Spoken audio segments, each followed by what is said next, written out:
This is an extract from the Leader Coronavirus Daily podcast by the Evening Standard and hosted by me, David Marsland. To hear the whole thing, search for it on your podcast provider. So, good. Stay nice and upright, lock your core out. It's time to deal with your lockdown lard. Gyms are being given the green light to reopen in mid to late July with strict hygiene and social distancing measures, so keep that sweat to yourself. It's a nice balance to the Chancellor's discount meals and plea to eat out to help out. But it's come on a day when hard economic reality is hitting the high street. Between them, John Lewis and Boots have announced 5,300 job losses. Rishi Sunak, meanwhile, has said sorry for not being able to protect everyone's livelihoods as the UK lumbers towards a potentially severe recession. Our editorial column says popular announcements may lift spirits, but they won't stop the economy crashing. Yesterday's spray of cash into PR-friendly schemes follows months in which Rishi Sunak has acted hard and fast and shown leadership of a kind we haven't seen so clearly from the Prime Minister. But even Mr. Sunak knows he will have to start answering the two contradictory questions which get thrown at every Chancellor after their big announcements. Why didn't you do more? And how are you going to pay for it all? By the autumn, unemployment is likely to be going up sharply. What can the Chancellor do about this? He's thrown an extraordinary amount in already. Why are gyms reopening and the government pushing people to eat out while still discouraging commuting and office life? That might make August more fun, but is it hitting the return to normal economic activity? And why did Mr. Sunak say nothing about helping women and backing childcare? With schools mostly shut and families at home, his low-cost chicken dinners will fatten our waistlines, but prove thin pickings for the economy. Our associate editor, Julian Glover, is with me now. Julian, I could do with going to the gym. I'm not going to, but I could. And it'll be nice to have the choice. So isn't it a good thing that little freedoms like that can be made available even while offices are closed? People are going to like that. It looks a bit like the government is doing the things that are popular. Of course they would. They're politicians. They want to get elected. They want us to have a nice time in August. But they're doing those things.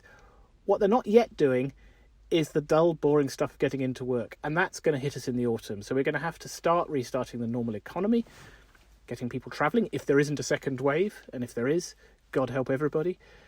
And we're going to have to start realising that not everything's going to be free. It isn't going to be cheap burgers forever.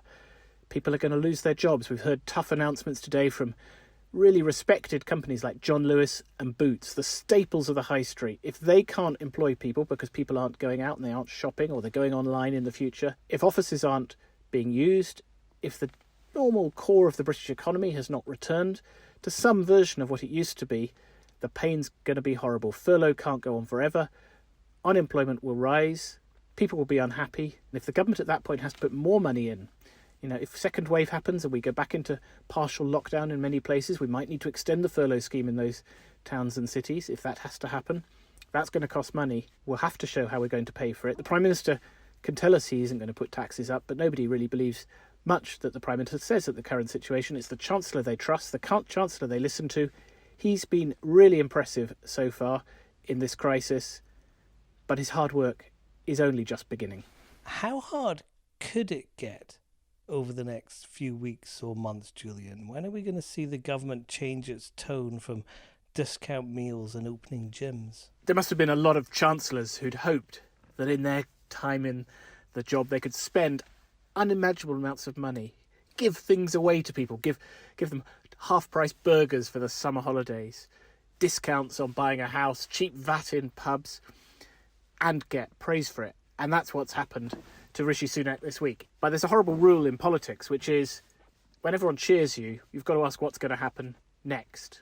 The question remains, how is he going to pay for all this? And what else is he going to have to do? Well, on the money, we're just making it up at the moment. The Bank of England is just allowing the government to borrow as much money as it needs. The interest rate is very low. And everybody economically says that's the right thing to do. But at some point, confidence will go. If you keep making money out of nothing, people start to ask, is your currency valuable, and we've seen the pound slide over the last few years and continue to slide during this crisis. The other question, though, is how does he get the economy going, the real economy, to raise the money? Because the best way to pay for things is for tax revenue to come in, not for borrowing forever. Well, we've got some problems there because the government has given us a kind of happy holiday package for August and a discount if you go and buy a house and all sorts of things which will maybe help the economy. Great for pubs, great for restaurants. But offices are still empty. The London economy isn't back to normal. People who work in offices go out shopping, buy second-rate coffee from Pret a Manger for too much money, but, you know, that's part of how the economy works, buying crap coffee. Well, all of that isn't happening because people aren't travelling. The official advice is still work from home if you can. And the official advice is also don't use the tube unless you need to, and don't use rail transport.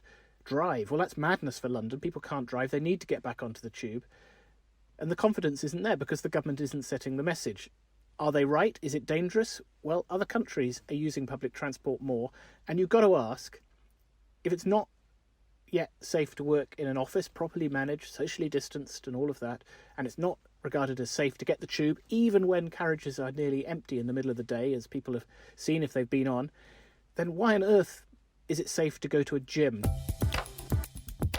Search for the Leader Coronavirus Daily on any podcast provider to hear more from the podcast.